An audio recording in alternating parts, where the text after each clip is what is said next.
पवित्र श्रीमद् भागवत गीता, पवित्र चारों वेद, पवित्र कुरान शरीफ, पवित्र बाइबल, पवित्र गुरु ग्रंथ साहिब, पवित्र कबीर साहिब की वाणी में छुपे हुए गूढ़ रहस्य अर्थात तत्व को जानने के लिए कृपया अवश्य सुनिए जगत गुरु तत्वदर्शी संत रामपाल जी महाराज के मंगल प्रवचन। जो परमात्मा ने विधि बताई थी पुण्यात्माओं 600 वर्ष पहले, वही दास आपके रूबरू करा रहा है। इन नकली संतों ने इस साधना से दूर कर दिया हमारे को, या इन्होंने अपना लोक वेद सुना दिया। तो इनके पास ये यथार्थ मंत्र थे नहीं, सारी साधना नहीं थी। अब जैसे किसी ने तो इस 500 युगों में से एक आवन यज्ञ सेलेक्ट कर ली और उसी में प्रभु पाकी आचार्य पाकी के घर घर जाकर बटवाड़ कर स्वाहा स्वाहा लोग दिखावा ड्रामा करके हो गया भक्ति।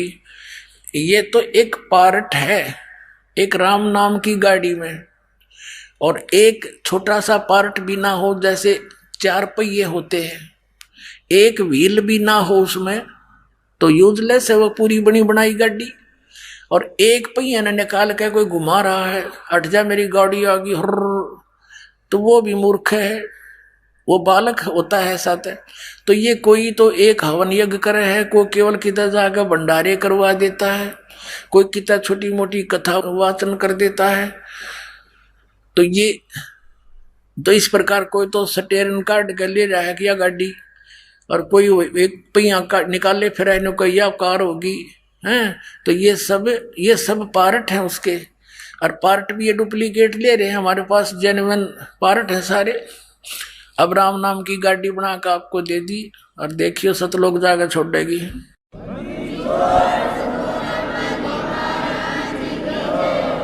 इसमें क्या कहा है कि यज्ञ से बचे हुए अन्न को खाने वाले साधु संत भक्त सब पापों से मुक्त हो जाते हैं। अपनात्माओं तीसरे अध्याय के 14 और 15 मंत्र में यह भी स्पष्ट किया है कि इन सभी धार्मिक अनुष्ठानों में वो परम अक्षर ब्रह्म प्रतिष्ठित है, वही पूज्य है। अब उसको सबसे पहले उस परमात्मा को भोग लगाकर यहाँ आपको ये प्रसाद बांटा जाता है, ये हलवे का पहले परमात्मा को भोग लगता है, पूरे भंडारे का सबसे पहले मालिक के नाम से निकाला जाता है, उस परम अक्षर ब्रह्म के नियमित भोग लगाया जाता है। उसके बाद ये सब प्रसाद बन जाता है, और वो प्रसाद फिर आपको बांटा जाता है। तो वो प्रसाद आपको कहाँ मिलेगा? जहाँ शास्त्र अनुकूल साधना होगी, और शास्त्र अनुकूल साधना होगी तो यज्ञ के साथ साथ मंत्र भी होंगे। तो उस यज्ञ से बचे हुए अन्न को, जैसे भगवान को भोग लग गया फिर भंडारा शुरू करते हैं, जैसे ये, क्योंकि वहां जो परमात्मा का भोजन तैयार होता है सबसे पहले मालिक के लिए निकाला जाता है सतपुरुष के निमित्त, और फिर आपको भंडारा सुबह कराया जाता है। उसके बाद फिर परमात्मा का ये कड़ा प्रसाद है, इसका भोग लग दिया मालिक को, अब आपको वितरित किया जाएगा। कहते इस अन्न को खाने वाले भी सर्व पापों से मुक्त हो जाते हैं। अब सर्व पाप से कैसे होगे? केवल यज्ञ से सर्व पाप नाश नहीं होते। यज्ञ क्या है? धार्मिक अनुष्ठान। और यज्ञों का कार्य कितना है? जैसे ग्लूकोज होता है, और ग्लूकोज केवल सपोर्ट बहुत करता है ट्रीटमेंट में, लेकिन वो रोग नाशक नहीं होता। तो यहाँ 5 यज्ञ किए जाते हैं। एक यज्ञ है धर्म की, यहाँ पर भंडारे चलते हैं परमात्मा के, दिन रात सदा व्रत है कबीर भगवान का यहाँ पर चल रहा है। दूसरी जगह ध्यान। ध्यान का अर्थ संत मते में हठ योग नहीं है। मेडिटेशन मीन हठ योग नहीं होता, मेडिटेशन मीन ध्यान। जो पति भरता पति से राती, आन पुरुष नहीं भावे, बस पीहर में सुरत परितम में ऐसे ध्यान लगावे। हमारा जो मेडिटेशन है ऐसा है कि जैसे लड़की का अपने ससुराल से घर आ जाती है तो उसका वो घर पे रहती है, लेकिन शर्म के मारे वो किसी के सामने अपना मुंह नहीं खोलती, लेकिन उसका ध्यान अपने पति के अंदर रहता है और वहाँ की गतिविधियों में रहता है। वो सारी क्रियाएं जो वहाँ पर खेत में, घर में, मजदूरी, दुकान में, जहां भी वो किया करती थी, वो सारा ध्यान उसको आता रहता है। तो वो दैट इज मेडिटेशन। एक पल भी ध्यान नहीं हटता। जैसे किसी को टेंशन हो जाती है तो उस टेंशन वहां एक पल भी नहीं हटती। तो हमने इस राम नाम के जाप की टेंशन बनानी है। दिस इज शब्द सुरत अभ्यास, यू है शब्द सुरत प्रैक्टिस। ये हठ योग करके कमरे में बैठ के कान बंद करके 2.5 घंटे बैठो, ये नहीं है शब्द सुरत। यानी जो मंत्र गुरु जी ने दिया है वो अक्षर है, वो शब्द है, और उस शब्द के ऊपर ध्यान रखे तो के जाप करे है। तो ये है सुरत और शब्द का अभ्यास। इसको दृढ़ करना है ताकि मन ज्यादा से ज्यादा अभ्यास पर लगे। तो और वो ध्यान जो उसका हमारा मेडिटेशन क्या है, परमात्मा का चिंतन करते रहना भी एक ये ध्यान है, मेडिटेशन है। जैसे आप किसी काम में लग रहे हो, आजकल तो मानसिक काम घना हो गया, क्योंकि काल न तो ये खूटा ठोकना था। पहले शारीरिक काम होते थे, मानसिक काम तो कुछ लोग होते थे जो छोटे मोटे अफसर होते जो एकाध, बाकी सब अपना शारीरिक काम करते थे। किसान खेत का मजदूर अपना काम करता था। यानी इस प्रकार वो काम करते करते आप सिमरण कर सकते हो। हाली हल जोतता है, जैसे हाली बीज धुन और पंथी से बतरावे, ता में खंड पड़े नहीं, ऐसे ध्यान लगावे। तो इस प्रकार हमारा मेडिटेशन जो है ये सहज समाधि बोलते हैं इसको। सहज समाधि, चलते फिरते उठते फिर चलते मालिक को भूल ना पड़े, उसमें ध्यान लगा रहे, ये हमारा सिंपल मेडिटेशन संत मते का है। तो ये ध्यान यज्ञ, यानी घर जाते हो वहां भी मालिक की याद, वापस आने के लिए कई दिन पहले आप चेष्टा करते हो, अपने काम को सेटिंग करते हो, वो भी भगवान के चरणों में ध्यान है। और किसी को समझाने चलते हो तो मालिक में ध्यान। तो ये हमारा मेडिटेशन। तो यहाँ आने वाले को रह रहकर भगवान की याद दिलाई जाती है। आप सत्संग भी सुनते हो, रह रहकर भगवान के गुणों का आपको ध्यान भी आ रहा है। एक यज्ञ धर्म की, दूसरी यज्ञ ध्यान, और तीसरी यज्ञ हवन की। यहाँ पर हवन यज्ञ चलता है। जितने भी पाठ होते हैं वो, और साथ में अन्य कुछ ज्योति जलाई जाती है, उतनी ही ज्योतियाँ। यहाँ पर लगभग 5-6 क्विंटल, कई बार कम भी हो जाते हैं, ज़्यादा भी हो जाते हैं, इतना क्विंटल गाय और भैंस के देसी घी का हवन होता है 15वें दिन। तो ये हवन जो है लकड़ी से करने की अपेक्षा वेदों में भी स्पष्ट किया है कि ज्योति यज्ञ लिखा वेदों में। ये लकड़ गेर के बठबाड़ के हवन करना वेदों में नहीं लिखा। इन्होंने वेदों की आड़ में सारी उल्टी पढ़ाई पढ़ा रखी अपने को। वेदों में ज्योति यज्ञ बताया। ज्योति यज्ञ क्या होता है, एक जोत लगाओ रुई की, 100 ग्राम रुई से आप जोत बना के 5 क्विंटल 6 क्विंटल हवन कर सकते हो घी। हम यहाँ करते हैं। और 5-6 क्विंटल हवन को उन दूसरे तरीके से करें तो कम से कम भी 20 किलो लकड़ी तो जरूर फूकनी पड़ेगी। 40 किलो वैसे फूकनी पड़ जा। तो उस 40 किलो लकड़ी ने फिर प्रदूषण फैलाया, और 100 ग्राम रुई का प्रदूषण, 140 किलो लकड़ी का प्रदूषण 100 गुना ज्यादा हो गया। तो जो परमात्मा ने विधि बताई, इन नकलियों ने उसके विपरीत हमें समझा दिया, सारा उल्टा दृढ़ कर दिया। तो हम ऐसा जोत करते हैं। और पहले हमारे पूर्वज, पहले आपने देखा होगा घर घर में जोत जला करती। अब ये अमर जोत जलानी है खड़ी। पहले हम ऐसी जलाते थे, वो देवताओं की होती थी। तो जैसा भी था हवन तो करते थे, उससे लाभ तो होता ही था जो हवन यज्ञ का है। इन नकली पंथों ने, काल के दूतों ने, राधा स्वामी पंथ, दंदन सदगुरु पंथ, जय गुरुदेव पंथ, निरंकारी पंथ, और ये ब्रह्मा कुमारी पंथ, ये सारे बाल योगेश्वर, ये तेरे सारे सतपाल वाले पंथ, इन्होंने ये थोड़ा बहुत ये हवन का होता था लाभ, वो भी बंद करवा दिया इन्होंने ना। जोत नहीं लानी, अंदर जोत जलावाएंगे। अंदर जोत जला ली, उसे शिवदयाल ने बुकी में बैठा है वो भूत बन के, वो जला दी जोत। अब थोड़ा बहुत लाभ होता था, वो भी बंद करवा दिया। अब कति नास्तिक बना दिए, भक्तिहीन बना दिए भगवान का नाम लेकर। तो ये काल के दूत थे, ये उसी का रोल कर रहे थे, महात्मा बुद्ध जैसा। और कुछ दिनों के बाद पुण्यात्मा जब दया ना करते, परमात्मा सारा विश्व नास्तिक हो जाता, भगवान का अस्तित्व खत्म हो जाता। अब पूरे विश्व आस्तिक होगा भगवान के। वो देखोगे आप चमत्कार, इनके आंखें फटी रह जाएंगी वैज्ञानिकों की कि भगवान क्या कर सकता है, ये खक भी नहीं इनके पल्ले। और इन्होंने कोसों दूर कर दिया जीव को भगवान से, गॉड गिवन मटेरियल से, उसके ऊपर अनुसंधान करके हैं और डिस्कवरी करके ये बन गए नो के भगवान है ही नहीं। तो ये अज्ञानता के कारण ही हम दूर होते जा रहे थे। तो अब आपने जो दास बताना चाह रहा था, और फिर पांचवी यज्ञ है ध्यान की, एक यज्ञ है धर्म की, दूसरी यज्ञ है ध्यान, तीसरी यज्ञ हवन की, चौथी यज्ञ प्रणाम। संत मते में दंडवत प्रणाम है, राधा स्वामी में राधा स्वामी ऊपर न उठ की तरह मुंह करके धन धन सतगुरु तेरा ही आसरा। अरे नमन होना चाहिए, दंडवत प्रणाम होनी चाहिए। और ये नमस्ते चाली, नमस्ते नो करा करे, नमस्ते नो बरन थप्पड़ दिखावे है कि नमस्ते करे। नमस्ते का अर्थ ये होता है, नमस्ते ये महर्षि दानद ने चलाई, नमस्ते नमस्ते करें, यो नमस्ते हुआ, नमस्ते नहीं हुआ करें, मैं तुझे नमन करता हूँ। और दंडवत प्रणाम होती है संतों की, इससे अहंकार नाश होता है। अहंकार के नाश हुए बिना भगवान नहीं मिल सकता। अहंकार का और भगवान का एक्सीडेंट है, ये कभी इकट्ठे नहीं रह सकते। जैसे रावण ने अभिमान किया, भक्ति भी करी, खख नहीं मिला उसको। विभीषण ने सत भक्ति की क्योंकि परमात्मा मुनिंद्र नाम से आए थे, और विभीषण को वो राज्य भी प्राप्त हुआ।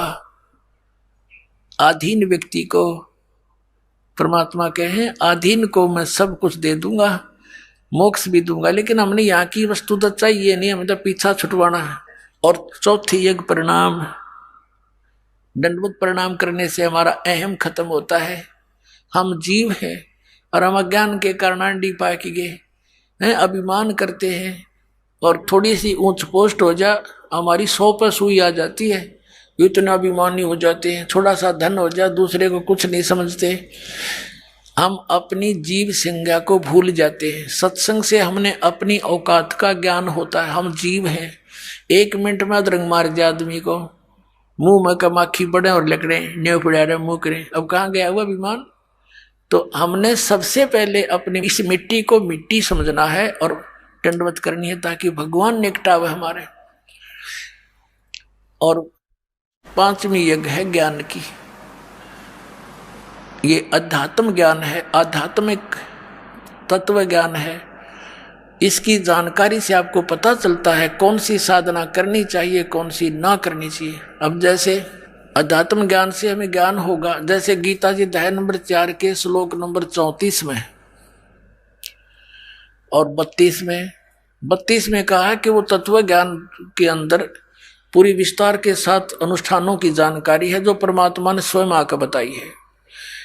और फिर 33वें श्लोक में चौथे अध्याय के में कहा कि इस द्रव्य में यज्ञ से ज्ञान यज्ञ श्रेष्ठ है अर्जुन। और फिर आगे कहा कि चौथे अध्याय के 34वें श्लोक में कि उस तत्व ज्ञान को तू तत्वदर्शी संतों के पास जाकर समझ, उनको दंडोत प्रणाम करने से, कपट छोड़कर विनम्रता से प्रार्थना करने से वो तत्वदर्शी संत तुझे परमात्म तत्व की जानकारी देंगे। तो चौथे अध्याय के 33वें श्लोक में कहा कि ज्ञान यज्ञ उस द्रव्य में यज्ञ से श्रेष्ठ है। अब द्रव्य में कौन सी यज्ञ है? जो धन से होती है।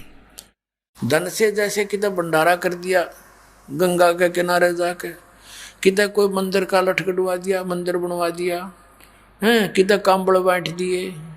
कहते हैं ठीक है, जैसे तुम करते हो उसका फल तो सबको मिले ही मिलेगा, जो भी कोई बुरा या अच्छा जैसा भी कर रहा है, ये तो नियम है। लेकिन ये यूजलेस है, क्योंकि शास्त्र विधि को त्याग कर जो मनमाना आचरण करते हुए व्यर्थ है। तो ज्ञान यज्ञ श्रेष्ठ है कि पहले ज्ञान सुने। अब अंधाधुंध किधर मंदिर बनवा दिया, किधर भंडारे कर दिए, किधर कांबड़ बांट दिए, इसकी बजाय पहले ज्ञान समझ और फिर तत्व ज्ञान की रोशनी में शास्त्रों को दान धर्म कर। गुरु बिन माला फेरते, गुरु बिन देते दान, गुरु बिन दोनों निष्फल हैं, चाहे पूछो वेद पुराण। गुरु के बिना कोई भी दान आप करते हो व्यर्थ है। अपने आत्माओं, यहां पर पहले एक कंसेप्ट क्लियर करते हैं कि जैसे यज्ञ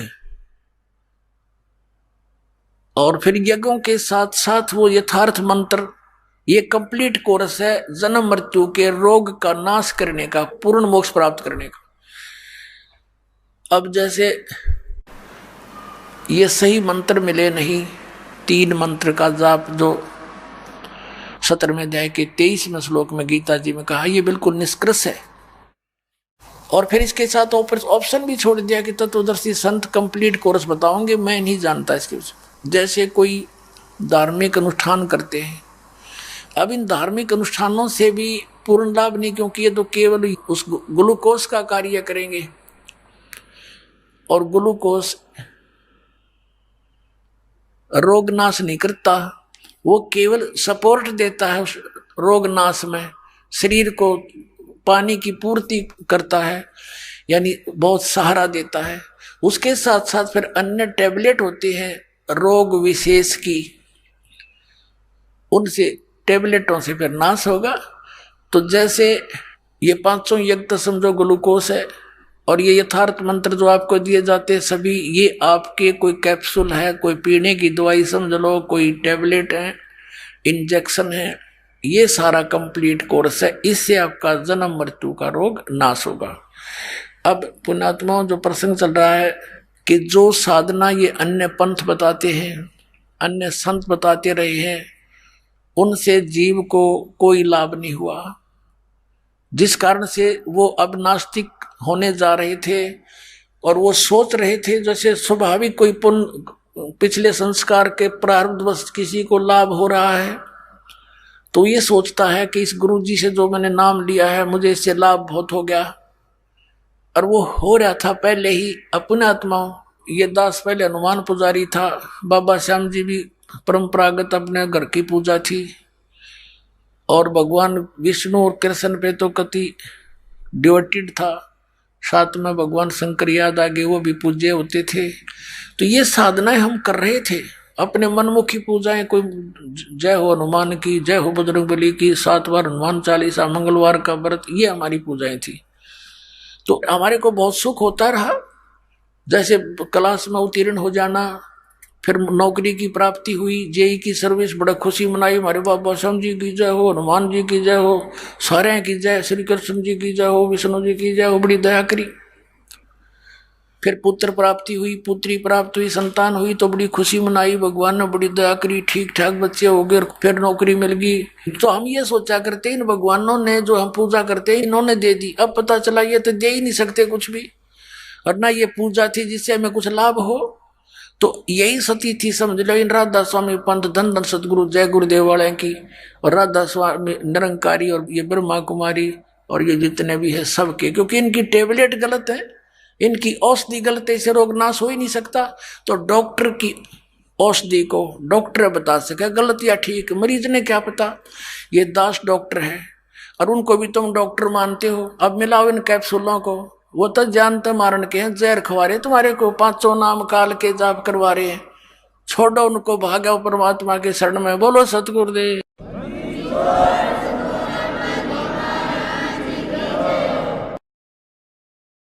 परम पिता परमात्मा पूर्ण ब्रह्म सर्व सृष्टि रचनहार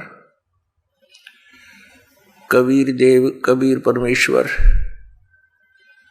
की असीम कृपा से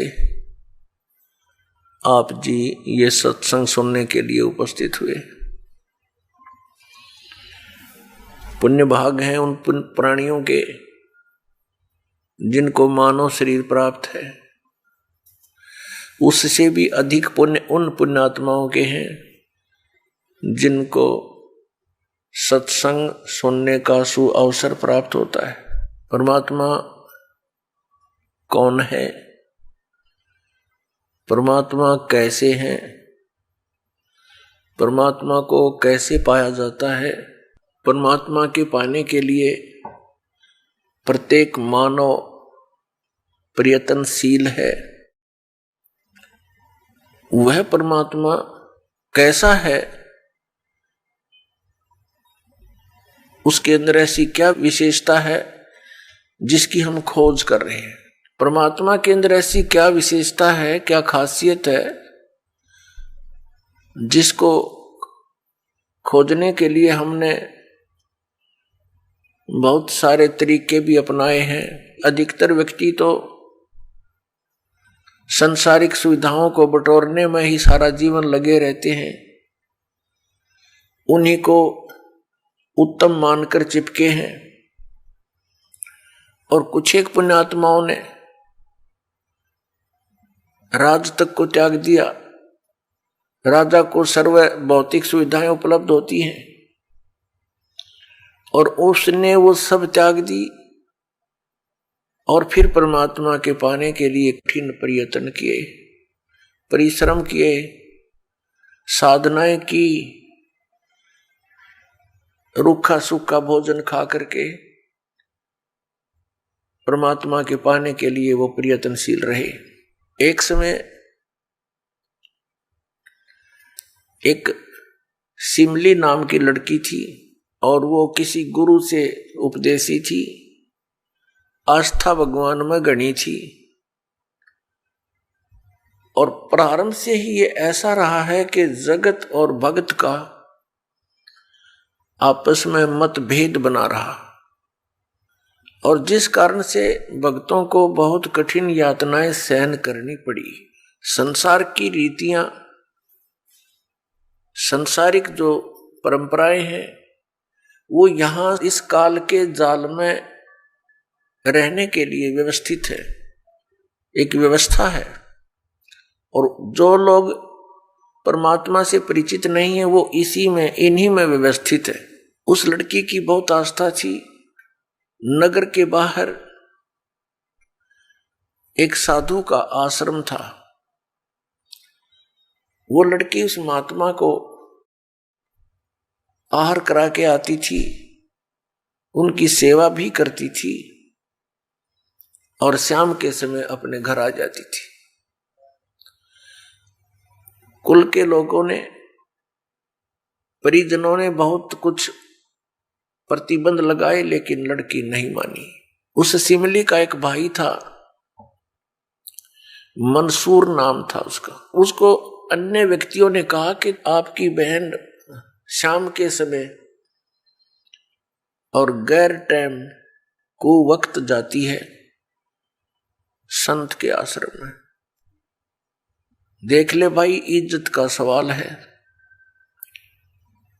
और पूरे नगर में चर्चा चलती है अपनी बहन को मनाकर। अब मंसूर ने सोचा भी पहले ये देख तो लूं वास्तव में वहां उस आश्रम में ऐसा क्या है। इस दृष्टिकोण से जब उसकी बहन शाम के समय प्रतिदिन जाती थी साधु का भोजन लेकर, जिस दिन घरवाले भोजन नहीं देते थे तो वैसे जाती थी, उनकी सेवा कराती थी, कोई कपड़े धोआती थी, कुछ देर उनकी चरण दबा देती थी। अब मंसूर ने, भाई ने सोचा कि सीधा संत से बोलना अच्छा नहीं होता। साधु संत बड़े सहनशील होते हैं और सिद्धि युक्त होते हैं। अपराध के विषय में कुछ उठपटांग कहना हानिकारक हो सकता है। उसने क्या किया कि आश्रम के बाहर खड़ा हो गया और जैसी भी कच्ची पक्की कोई द्वार थी उसके अंदर कोई सुराख था। उस सुराख से वो देखने लगा, छोटा सा आश्रम था, को 100 गज का होगा, गणित करना 150 गज का, और उसमें एक झोंपड़ी डली हुई थी। संत जी बाहर बैठे थे, गर्मियों के दिन थे, चंद्रमा की रोशनी थी। तो उसने देखा कि लड़की ने जाके भोजन कराया महात्मा को, फिर बर्तन साफ किए, 1-2 कपड़ा धोआ, फिर महाराज जी के चरणों को दबाने लगी, सेवा करने लगी। तो क्या हुआ कि ऐसे उस महात्मा ने हाथ किया, आकाश से एक अमृत का प्याला आया। संत ने पिया, आधा उस बेटी को दिया। संत ने कहा कि बेटी, इसमें से थोड़ा सा एक नालायक व्यक्ति खड़ा है, उसके भी मार दे एक छींट, इस सुराख के अंदर से जा और उसके भी लगा दे, थोड़ी सी कल्याण हो जा। एक नालायक व्यक्ति खड़ा है। अब उसने जाकर के, लड़की ने आदेश पालन करना था, उस सुराख में से ऐसे कर दिया। उसने देखा कौन है कैसे है, तो उसके भी जीभ पर वो थोड़ा सा अमृत की छींट लगी। एकदम उसके हृदय में एक विशेष प्रेरणा हुई कि मैं बहुत पापी हूं, मैं नीच हूं, और ऐसे पाक साफ महापुरुष के विषय में मेरे मन में दोष आया। रोता हुआ आश्रम के अंदर प्रवेश हुआ और कहा, महाराज मुझ पापी का भी उद्धार हो सकता है। मैंने आपके बारे में बहुत गलत सोचा। उस संत ने कहा, बेटा जब तक बोध नहीं होता, ज्ञान नहीं होता, तब तक प्राणी के ऐसे अपराध अक्षमा करने योग्य होते हैं। और बेटा कोई जानबूझ कर करोगे, दीक्षा उपदेश लेने के बाद आपके मन में ऐसा संत के गुरु के प्रति दोष आता है, तो फिर आप पाप के भागी भारी बन जाओगे। काफी देर सत्संग सुनाया। प्रतिदिन वो भक्त अपनी बहन के साथ दिल्ली आने लग गया। खूब सत्संग सुना, दोनों बहन भाई मिलकर सेवा करते थे। फिर क्या हुआ कि उसके हृदय में एक ऐसी प्रेरणा हुई, अनल हक। उस संत ने उसको एक मंत्र दे दिया, अनल हक, कि इसका जाप किया कर। अपन आत्माओं, पिछले पुण्यकर्मी प्राणी ही परमात्मा की खोज में लगते हैं। उनको ही इतना शीघ्र इन बातों का असर होता है, संत के वचनों का। तो महान पुण्यात्माओं में से एक था मंसूर, और संत की कृपा से उसके पिछले पुण्य शटाट हो जाते हैं, उदय हो जाते हैं, और वो प्रेरित होकर के वो भक्ति प्रारंभ कर देता है। जैसे एक फॉर एग्जाम्पल, जैसे कोई कटोरी में घी डाल रखा है, उसमें एक ज्योति भी रखी है, और वो ज्योति जला रखी थी, बुझ गई, घी भी है उसके अंदर, बनी बनाई बाती भी उपलब्ध है। एक सीख लगाने की आवश्यकता है, वो जग जाएगी। तो जितने भी पुण्यकर्मी प्राणी हैं, जो भी साधु संत महापुरुषों के प्रवचन सुनते हैं, किसी भी संत के, चाहे उसने भक्ति मार्ग का कति ज्ञान नहीं, लेकिन भगवान की महिमा तो वो भी सुना ही देते हैं। तो उससे क्या होता है कि वह ज्योत जग जाती है। अब वह ज्योत तक जगगी, जब तक पूर्व जन्म का उसके अंदर घी है, यानी पुण्य है, तो वो जगेगी, प्रेरणा बनी रहेगी भगवान के पाने की। यदि आगे उसमें विधि घी उसके पास नहीं है डालने के लिए, तो वो ज्योति भी जल जाएगी और घी भी समाप्त हो जाएगा, और सारा कटोरा व कटोरी काली हो जाएगी। तो पुण्यात्मा, उस अनल हक मंत्र के गुरु जी ने दे दिया, जो मंत्र देना था उसको। अनल हक का अर्थ होता है अहम ब्रह्मास्मि, मैं ही ब्रह्म हूं, मैं ही परमात्मा हूं। अनल हक, हालांकि ये कोई मंत्र वंत्र नहीं था, लेकिन उस मंसूर के अंदर वो पूर्व जन्म का घी और ज्योति रह रही थी, वह जगेगी।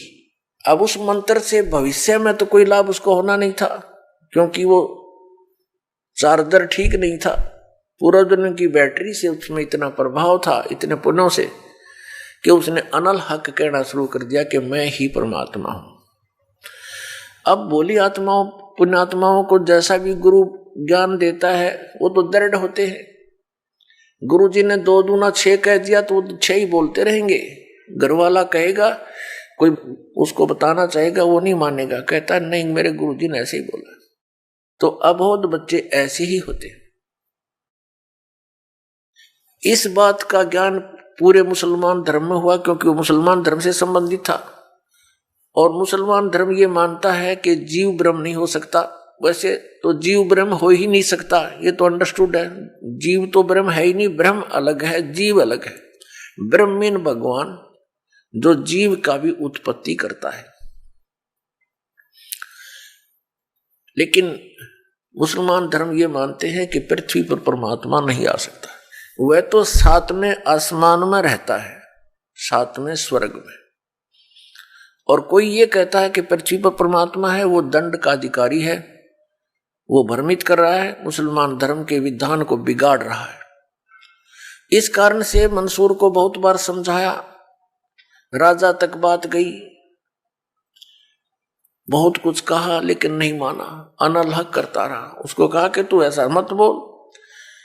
अब साधु को तो कोई बोल नहीं सके था कि वो क्या मंत्र दे रहा है, लेकिन पब्लिक के अंदर जब बात आ जाती है तो वो अपना पूरा जोर शोर से विरोध करते हैं। अब क्या हुआ कि वो नहीं माना तो उसको चौराहे पर खड़ा कर दिया, बांध दिया उसको चौराहे पर। और फिर क्या कहा कि या तो तू अनलहक कहना छोड़ दे, नहीं तो तेरे पत्थर मारेंगे। उसने फिर कहा अनलहक, क्योंकि वो तो मदमस्त हो गया था, अलमस्त हो गया था। ऐसी स्थिति पूर्व जन्मों के पुण्यों से होती है, और भविष्य की भक्ति नहीं होती है तो वो नष्ट हो जाता है उस जीवन ऐसी पुण्यात्मा का। तो उसको सजा दी गई कि पूरे नगर के व्यक्ति इसको पत्थर मार मार के इसका वध करेंगे। ऐसी सजा दें ताकि और भी कोई ऐसी हिम्मत ना करे। तो सभी लाइन में आ रहे थे और पत्थर मार रहे थे, तू पापी है, पत्थर मार रहे थे, निकल जाते थे। अब उसकी बहन सिमली का भी नंबर आ गया। जब और पत्थर लगा रहे थे वो हंस रहा था, अनलहक अनलहक हंस रहा था। और जब उसकी बहन सिमली का नंबर आया, वो भी लाइन में खड़ी थी।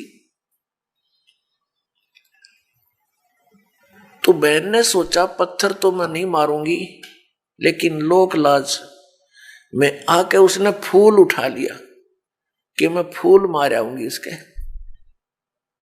यहां ये लोग भी ना मेरा विरोध करेंगे और भाई का चोट भी ना लगेगी। उसने फूल मारा, फूल मारते ही वो रोने लग गया, बहुत बुरी तरह रोने लगा। तब सिमली ने कहा कि भाई, लोग तेरे पत्थर मार रहे थे, उनके पत्थरों से नहीं रो रहा था, और तू मेरे फूलते रोने लग गया। अरे ये कोई चोट थोड़ी लगी तुझे? उसने कहा सिमली, ये तो अनजान थे, इनका मुझे दुख नहीं था। तू तो परिचित थी मैं किसके ऊपर फिदा हो रहा हूं, और तेरा हाथ कैसे हो गया नालायक मेरी तरफ? तूने भगवान की तरफ हाथ कर दिया। मैं भगवान के लिए ड्यूटिड हूं, और तूने क्या समझा फिर ज्ञान को? न्यू रो रहा हूं, तेरा जीवन बर्बाद हो गया, तूने ज्ञान समझा नहीं बहन। तेरे फूल का मुझे इसलिए दर्द हुआ। तू तो परिचित थी इस बात में। उसके बाद नहीं मरा वो पत्थरों से, कहने लगा या तो कहना छोड़ दे अनलहक, नहीं तेरा हाथ काटेंगे।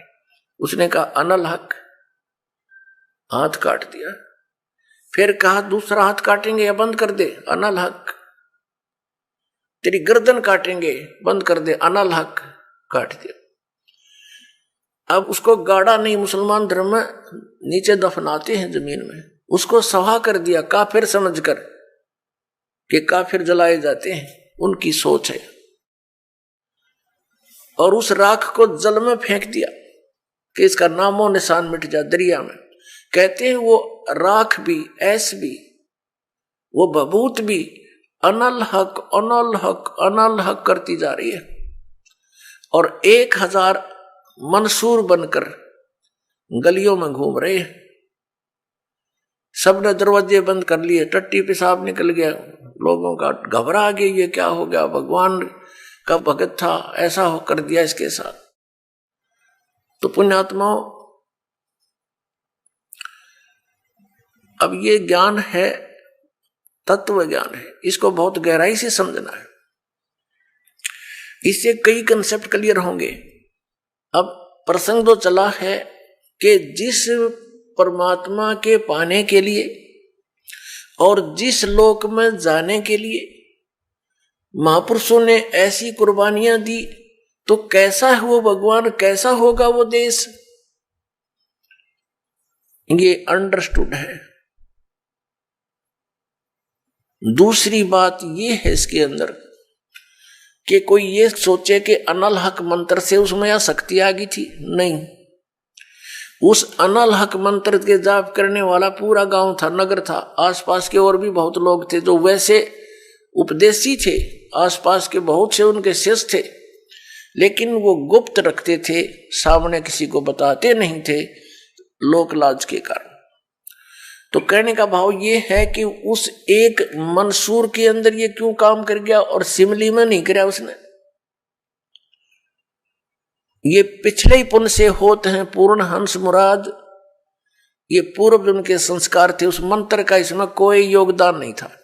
अब प्रसंग जो चल रहा है उसी पर हम थोड़ा सा डिस्कस करते हैं कि जिस परमात्मा के लिए इतनी कुछ कुर्बानियां संत महात्माओं ने की,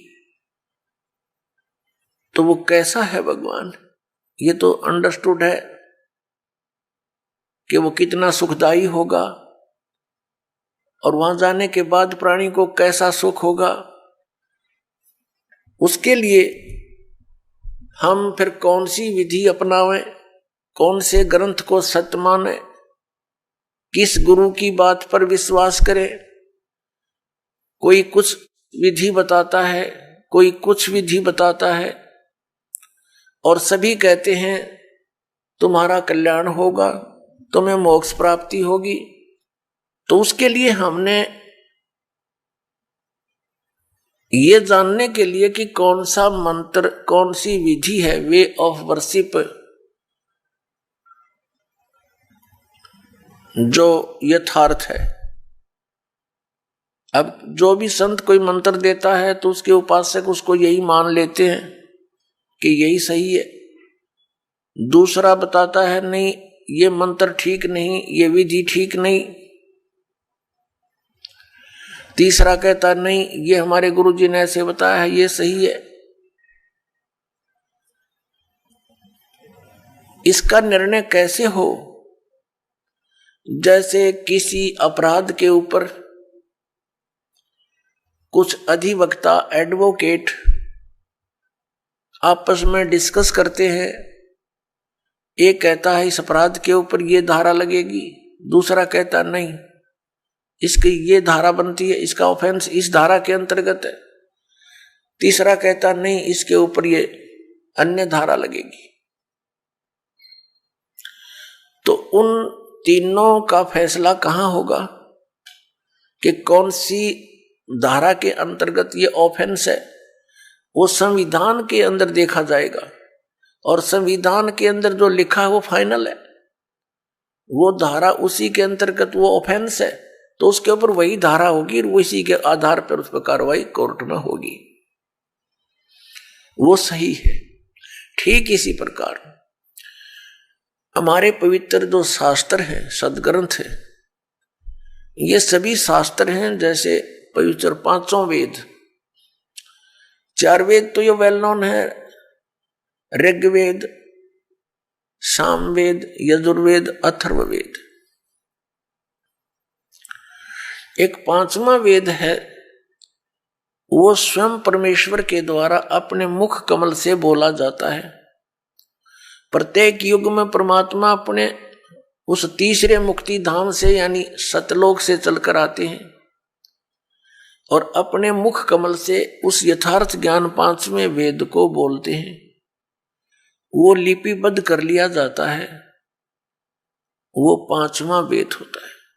वो कबीर वाणी है, वो परमेश्वर के मुख कमल से निकली सच्चिदानंद घन ब्रह्म की वाणी है। गीता जी अध्याय नंबर 4 के श्लोक नंबर 32 में गीता ज्ञानदाता कहता है कि अर्जुन, जो विधि साधनाएं आपने गीता अध्याय नंबर 25 के श्लोक 31 तक सुनी। कोई कैसी साधना करता है, कोई हठ योग करता है, कोई स्वाध्याय ही करता रहता है, कोई अन्य देवताओं की पूजा करता है, कोई कठिन घोर तप करता है, कोई अहिंसावादी है जैसे मुख पर पट्टी बांध कर नंगे पैरों घूमना, कोई केवल योग अभ्यास हठ योग करके समाधिस्थ होने की चेष्टा करता है, कोई प्राण अपान की क्रियाएं करता रहता है, कोई श्वासों को बाहर निकलते अंदर जाते देखता रहता है।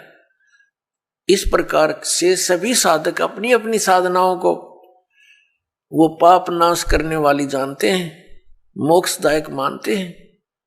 यदि वो इनको गलत मान ले तो इनको छोड़ दे, क्योंकि भिन्न भिन्न साधनाएं और सभी कर रहे हैं और पाना एक परमात्मा को, तो ऐसा कभी नहीं हो सकता। उस परमात्मा के पाने की एक ही विधि है जो हमारे सदग्रंथों में विद्यमान है। तो उसके बाद बताया है कि ये सभी इस प्रकार के यज्ञ यानी धार्मिक अनुष्ठानों की जानकारी विस्तार के साथ ये चौथे अध्याय के 32वें श्लोक में श्रीमद् भगवत गीता जी में लिखा है कि इस प्रकार के धार्मिक यज्ञों की जानकारी, यज्ञ माने धार्मिक अनुष्ठानों की जानकारी सच्चिदानंद घन ब्रह्म यानी ब्रह्मणे मुखे सच्चिदानंद घन ब्रह्म की वाणी में विस्तार के साथ कही गई है। और उसको जानने के उपरांत फिर तू सभी कर्म बंधन से मुक्त हो जाएगा। चौथे अध्याय के 34वें श्लोक में कहा कि वो तत्व ज्ञान जो परमात्मा ने अपने मुख कमल से बोला है वो तत्व ज्ञान है। उस तत्व ज्ञान को तू तत्वदर्शी संतों के पास जाकर समझ। वो तत्वदर्शी संत तुझे उस परमात्म तत्व का ज्ञान कराएंगे। इससे एक तो ये सिद्ध हो गया कि गीता ज्ञानदाता कंप्लीट नॉलेज, स्पिरिचुअल नॉलेज नहीं रखता। उसने ऑप्शन छोड़ दिया कि वो यथार्थ ज्ञान उस परमात्म तत्व का 18वें अध्याय के 62वें श्लोक में गीता ज्ञानदाता जिस अन्य परमात्मा की शरण में जाने को कह रहा है उसकी जानकारी कहते हैं उस तत्वदर्शी संतों के पास जाकर समझ, वो बतावेंगे। गीता ज्ञानदाता नहीं जानता। तो वहां क्या बताया है कि वो सच्चिदानंद घन ब्रह्म की वाणी वो सूक्ष्म वेद है।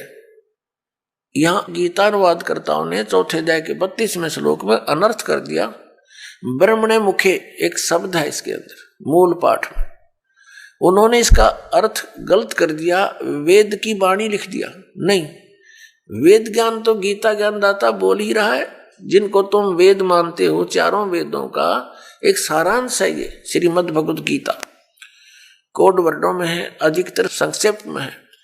तो वो तो बोल ही रहा है, वो खुद कह रहा है कि 5वां जो वेद है उसके अंदर वो लिपिबद्ध है, वो तत्व ज्ञान है। उसको तत्वदर्शी संतों के पास जाकर समझ और फिर जैसा वो बतावे ऐसे कर। तो पुण्यात्मा, हमारे सदग्रंथ कौन से हैं जो परमात्मा का विधान है और जिन पर हम विश्वास करेंगे और करना चाहिए? हमारे सदग्रंथ यानी शास्त्र कहो, सदशास्त्र कहो, ये कौन कौन से हैं? पवित्र 5 वेद, 4 वेद तो अंडरस्टूड है, 5वां ही आपको बता दिया सूक्ष्म वेद। और श्रीमद् भगवत गीता इन 4 वेदों का सारांश है और 5वें का इसमें हिंट दिया है। ये तो है गॉड गिवन स्पिरिचुअल नॉलेज, परमात्मा दत्त, प्रभु दत्त है ये, ब्रह्म दत्त है ये। और फिर 18 पुराण ये अध्यात्म ज्ञान को समझने के लिए सहयोगी हैं।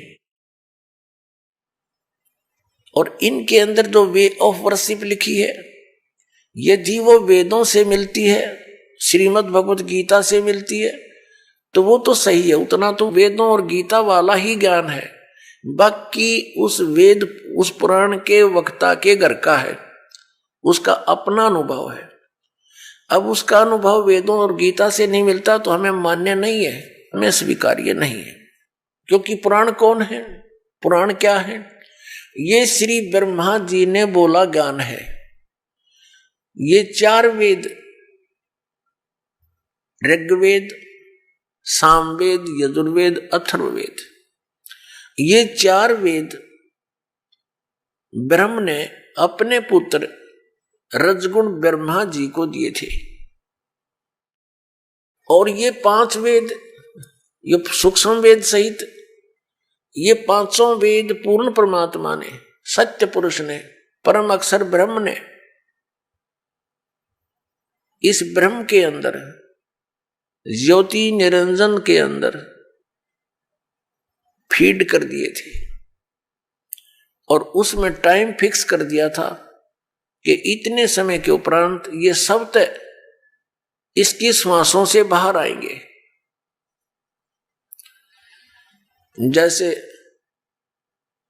कोई मादा है, गाय भैंस है, वो नई दूध होती है, गर्भ धारण करती है, समय आने पर बच्चा ऑटोमेटिकली बाहर आ जाता है।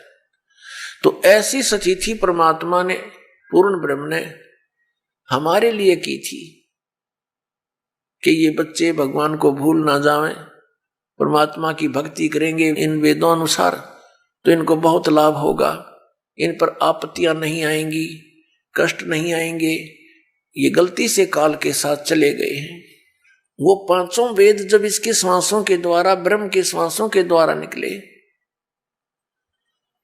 तो इसने उनमें देखा कैसा ज्ञान है भगवान ने दिया है। तो उसने वेदों को पढ़ा तो 5वां वेद था, उसमें सारांश था, 4 वेदों का निष्कर्ष था और पूर्ण परमात्मा की जानकारी और उसकी वे ऑफ वर्शिप, पूजा की विधि भी लिखी थी। वो घबरा गया कि इन प्राणियों को जो मेरे अंतर्गत आगे हैं, इनको यदि पूर्ण परमात्मा का और वहां के सुख का ज्ञान हो गया तो ये सब भाग जाएंगी ऐसी साधना करके। इसलिए इसने उस 5वें वेद को नष्ट कर दिया। 4 वेद दे दिए जिनमें गोलमोल ज्ञान है। गोलमोल का अर्थ क्या है? भावार्थ क्या है कि इसमें महिमा तो है परम अक्षर ब्रह्म की और केवल पूजा की विधि है ब्रह्म तक की। जैसे यजुर्वेद अध्याय नंबर 40 के मंत्र नंबर 15 में लिखा है कि ओम कर्तु समर किलबे समर कर्तुम समर। ओम नाम का जाप काम करते करते सिमरण करो, विशेष कसक के साथ सिमरण करो, श्रद्धा के साथ, पूरी आस्था के साथ, और मनुष्य जीवन का मूल कार्य जानकर ओम नाम का स्मरण करो। ओम नाम ब्रह्म का और महिमा इसमें बता रखी है। परम अक्षर ब्रह्म है जिसकी पूजा से पूर्ण मोक्ष होता है, उसके ऐसे चिन्ह हैं, वो ऐसी लीला करता है। अपने आत्मा दास के सत्संग में मुख्य तौर पर 3 ब्रह्म होते हैं। 3 ब्रह्म यानी 3 प्रभु, 3 पुरुष। एक सरब्रह्म, एक अक्षर ब्रह्म, एक परम अक्षर ब्रह्म। दूसरे शब्दों में एक सरपुरुष, एक अक्षर पुरुष और एक परम अक्षर पुरुष। तीसरे शब्दों में ईश्वर, परमेश्वर। आइए अब हम उन श्रद्धालुओं के अनुभव जानते हैं जो जगत गुरु तत्वदर्शी संत रामपाल जी महाराज जी से दीक्षा प्राप्त कर चुके हैं तथा उनके द्वारा बताए गए भक्ति मार्ग पर चल रहे हैं। नमस्कार सर। सत साहेब जी। सर क्या नाम है आपका? मेरा नाम जयवीर दास है, गांव शिवानी बोलान, डिस्ट्रिक्ट हिसार से हूँ जी, हरियाणा। सर संत रामपाल जी महाराज जी से नाम दीक्षा आपने कब ली? 28/8/2011। सर संत रामपाल जी महाराज जी से नाम दीक्षा लेने से पहले क्या आप कोई भक्ति साधना भी करते थे? जी हाँ, मैं जगत गुरु संत रामपाल जी महाराज की शरण में आने से पहले अनेक देवी देवताओं की भक्ति किया करता था, जैसे हनुमान की, शिव जी की, ब्रह्मा विष्णु महेश की, गणेश की, 2 ईंट खड़ी करके उनकी भी धोख किया करता था, झाड़ फूक भी किया करता था जी में। और मेरे पिताजी की जो समाधि बनी हुई थी, मेरे पिताजी चौड़ा छोड़ गए थे, एक संत थे नाथफन से, उसकी पूजा किया करता था जी मैं। क्या आपने इन सभी भक्ति साधनाओं के साथ साथ कोई गुरु भी बना रखे थे? जी हाँ, मैंने अनेकों गुरु, मेरे पिताजी गुरु थे मेरे, केदारनाथ जी महाराज, और मेरे को नाम जाप दिया करते थे। उसकी रटना करता था मैं, वो बताते थे नाम, ओम नमे अलख स्वामी निरंजन निराकार अविनाशी, तेरा नाम रटे टूटे काल की फांसी, तेरा दिया सबको काशी तन रटा अमरापुर जासी, मैं दुर्लभ तो देव सन्यासी सन्यासी सन्यासी, ऐसे जाप किया करता था मैं, और झाड़ फूक भी किया करता था। इसके दौरान मैं और भी भक्ति बहुत करता था, और मेरी भक्तमती को बहुत बाधा थी काफ़ी साल से। मैं तो मेरे पिताजी से नाम दीक्षा ले रखी थी, और मैंने गुरु कोई बना नहीं था। जो मेरी घरवाली थी उसने सरसा से नाम दान लिया, 21 साल तक उसने नाम दान रखा, जिसके मेरे ससुराल वाले सभी वहाँ से नामदान थे, बंगीदास भी थे, सभी सेवा करते थे। सर, सिरसा से आपकी पत्नी ने नाम उपदेश ले रखा था। कृपया हमारे दर्शकों को बताइए कि आपकी पत्नी ने किन गुरुजी से नाम दीक्षा ले रखी थी? जी, गुरमीत राम रहीम नाम दीक्षा ले रखी थी सिरसा से, और उन्होंने 3 मंत्र दिए हुए थे मेरी पत्नी को, सतपुरुष अकाल मूर्त सब स्वरूपी राम, उन्हीं का जाप करती थी वो। उनसे कोई भूत बाधा दूर नहीं हुई। मेरे पत्नी को एक ऐसा दे रोग था जिससे उसके शरीर में पूरी कंपन होती थी, एडी से लेकर चोटी तक। उसके चक्कर में बहुत गुरुओं के पास गया मैं। एक वहाँ दिल्ली है निरंकारी पंथ, वहाँ भी गया, वहाँ से उसने भक्ति दी, एक तो ही निरंकार मुझे बख्श लो जी, मैं तेरी शरण हूँ, ऐसे करके जाप करते थे हम। एक जल भी देते थे, उनसे कोई फायदा नहीं हुआ। तो सर, जैसा कि आपने बताया कि आपने आपके पिताजी को गुरु बना रखा था और अनेकों देवी देवताओं की पूजा करते थे, आपकी पत्नी ने संत गुरमीत राम रहीम सिंह इंसा सिरसा वाले को 21 साल से गुरु बना रखा था। उसके बाद संत निरंकारी मिशन दिल्ली वालों को भी उन्होंने गुरु बनाया। फिर भी आपके परिवार में दुख लगातार बने हुए थे। आपकी पत्नी को प्रेत बाधा थी, उसके अलावा असाध्य रोग भी थे। तो ये सब करते करते फिर संत रामपाल जी महाराज जी के बारे में जानकारी आपको कहाँ से मिली? जी, मेरे पास एक संत रामपाल जी महाराज का शिष्य मेरा मित्र आता था, और हमारी चर्चा होती थी। मैं देवी देवता की बहुत पूजा किया करता था, ब्रह्मा विष्णु महेश की पूजा किया करता था। वो मेरे को कहता था कि ये जिस विधि से आप पूजा कर रहे हो ऐसी विधि नहीं है, शास्त्रों के अनुकूल भक्ति करो भगत जी आप।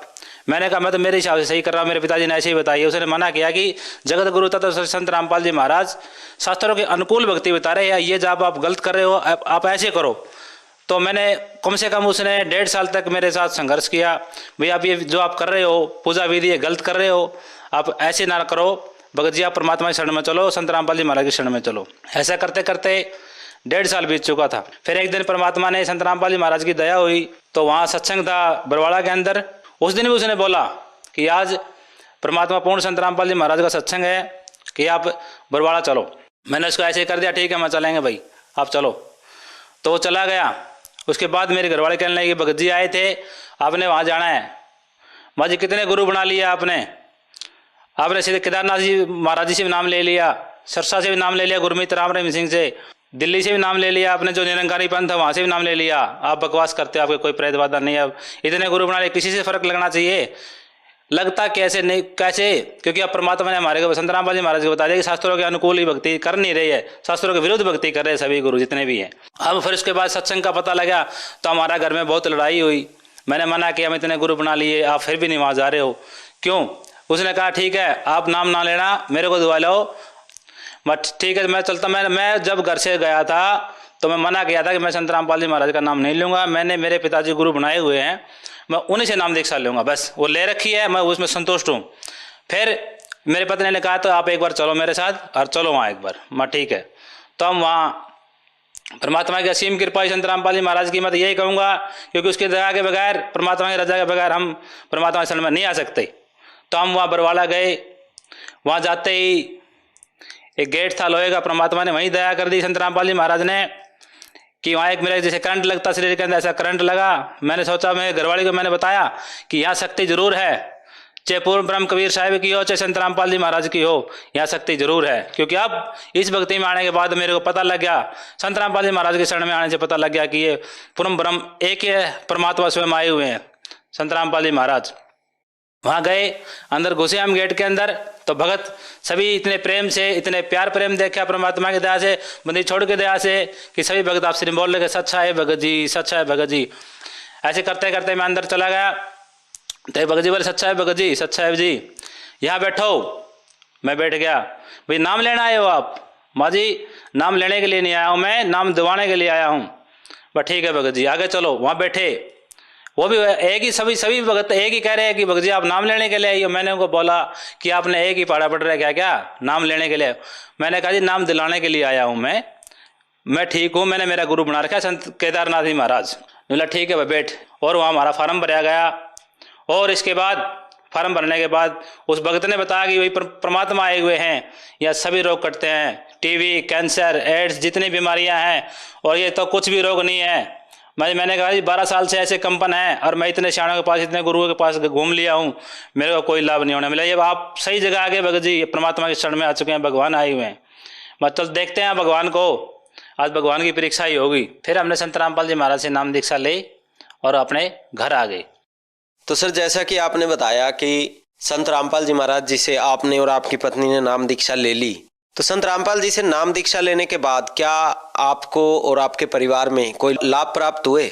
जी हाँ, जगत गुरु संत रामपाल जी महाराज के शरण में आने के बाद जो मेरी पत्नी को असाध्य रोग था, कंपन थी उसके शरीर में, वो ठीक करी भगवान ने, संत रामपाल जी महाराज ने। दूसरा लाभ ये हुआ कि जो एक उसमें कॉपर्टी लगवाते हैं जो बच्चों वाली होती है, मेरी घरवाली को लगवाई थी, और वो ऊपर चढ़ गई थी पेट के अंदर, और डॉक्टर ने कहा कि ये तो निकलेगी नहीं, अब इसका ऑपरेशन करना पड़ेगा, इसकी बच्चादानी ही निकालनी पड़ेगी। नर्स डॉक्टर से बात करी थी मैंने, वो ने बोले भाई 10,000 रुपये लगेगा इसका खर्चा, और ये निकलवानी पड़ेगी। तो मैंने तो भाई मेरे पास तो 10 रुपये भी नहीं थे किराए के लिए, तो मैं इतने 10,000 रुपये कहाँ से लाता? तो मैं तो सिर पकड़ के बैठ गया, परमात्मा भूत प्रेत तो परमात्मा आपने दया कर दी संत रामपाल जी महाराज, अब ये बीमारी कैसे दूर होगी? अब कौन सा भगवान आएगा इसको ठीक करने के लिए? इतनी देर में परमात्मा ने, संत रामपाल जी महाराज ने दया करी कि वो भगत को मेरे पास भेजा, और उसने कहा भाई सच्चा है भगत जी। मैंने कहा भाई होगी मेरे तो सच्चा है भाई, उसके पेट में ऐसे ऐसे दर्द है। तो उस भगत ने बोला कि संत रामपाल जी महाराज के पास जा और वहीं ठीक होगा सारा कुछ। परमात्मा ने वो भी दया कर दी भगवान ने। उसके बाद गुरु जी ने कहा नहीं ऑपरेशन करवाना। संत रामपाल जी महाराज ने बोला कि नहीं ऑपरेशन करवाना, परमात्मा दया करेंगे। भगवान ने ऐसी दया करी, उसके बाद कोई पेट में दर्द नहीं है उसको, और ऐसा रोग भी ठीक हो गया, मेरी पत्नी का पेट का दर्द भी ठीक हो गया, और हम कुशल मंगल सारे मौज मस्ती से भगवान की दया से, संत रामपाल जी महाराज की दया से आज मौज कर रहे हैं जी। सर आपने बताया कि संत रामपाल जी महाराज से नाम दीक्षा लेने के बाद आपके परिवार में सुख ही सुख हो गए। आपकी पत्नी को जो असाध्य रोग था, भूत प्रेत की बाधा थी, और उनके पेट में जो परेशानी थी, वो सब के सब संत रामपाल जी से नाम दीक्षा लेते ही छिन मात्र में ही दूर हो गई। तो इतने लाभ प्राप्त करने के बाद जो लाखों दर्शक आपको देख रहे हैं, आप उनको क्या संदेश देना चाहेंगे? जी संदेश तो हम जानने के लायक नहीं है, नीच आत्मा है। परमात्मा संदेश तो हमारे परमात्मा संत रामपाल जी महाराज जी देते हैं। वो कहते हैं कि मानव जन्म दुर्लभ है, ये मिले न बारंबार, जैसे तरवर से पत्ता टूट गया बोरने लगता दार। जितने भी धर्मगुरु हैं, जितने भी हैं, ये सारे शास्त्रों के विरुद्ध बता रहे हैं, और संत रामपाल जी महाराज साधना बता रहे हैं और शास्त्रों के अनुकूल बता रहे हैं। जितना जल्दी हो इसके परमात्मा शरण में और अपना कल्याण करवाओ। सर संत रामपाल जी महाराज से नाम दीक्षा कैसे ले सकते हैं? बहुत ही आसान कर रखा है। जगत गुरु संत रामपाल जी महाराज ने नाम दीक्षा लेने के लिए अनेक चैनलों पर संत रामपाल जी महाराज के सत्संग आते हैं। उनके नीचे जो लाइन चलती है नंबरों के, आश्रम के जब सभी नंबर दिए हुए हैं, आप उन नंबरों पर संपर्क करें, और आश्रम से आपको एक नाम दीक्षा जो नज़दीक की नाम दीक्षा केंद्र है उसका पता बता दिया जाएगा। नाम दीक्षा लेकर संत रामपाल जी महाराज जी से अपना अनमोल जीवन सफल बनाएं। धन्यवाद सर। सत साहिब जी।